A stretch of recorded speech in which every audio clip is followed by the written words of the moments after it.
where he has asked where do we get our numbers from? And I think this is a question that has arisen during past several briefings. And related to this is then the question of, are we testing any government institutions? And if we are, which ones are we testing, and can we release those results? What I'd say is that in terms of our testing strategy, we've often informed you that in national government, the testing emanates from what is known as our Emergency Operations Center. Our Emergency Operations Center is situated at Afya Annex, and I'd really invite you, members of the Fourth Estate, to perhaps also feature that center, because that is the nerve bit of this COVID-19 response. And in that center, we have what we call rapid response teams, and that is where these rapid response teams are dispatched from.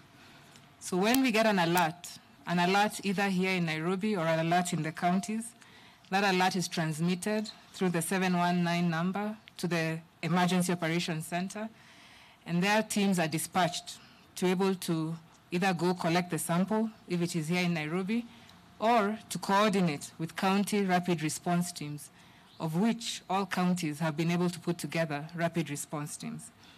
And once these teams are alerted, they then, of course, go to the incident area. They're able to pick a swab, take the tests, and they're able to also initiate contact tracing. So that is how we get our numbers.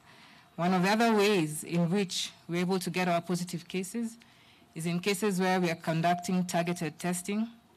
For example, testing of healthcare workers, testing of other frontline workers, people in security, testing of different government institutions, most recently the courts. I'm sure you saw that story in the paper. So then we go in there and we conduct testing.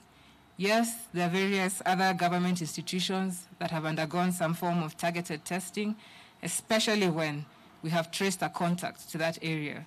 And so this is an ongoing situation that's evolving.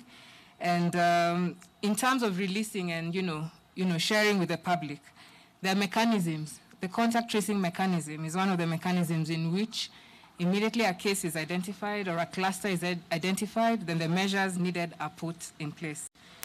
With regard to capacity of our hospitals, and I really want to link this up with Purity's question on, we've talked about our numbers going up. Are we ready? Do we have capacity? Yes, as it stands, and Dr. Kuria will elaborate on this.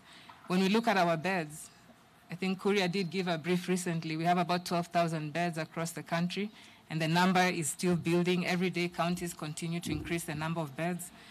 When it comes to ICU care, perhaps an issue that has really been highlighted in media, an issue in which we've gotten numerous phone calls on.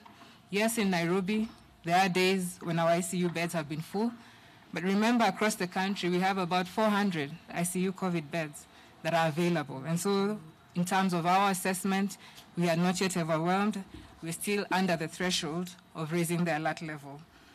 When it comes to stigma, we've spoken to this several times here in this press briefing as individuals.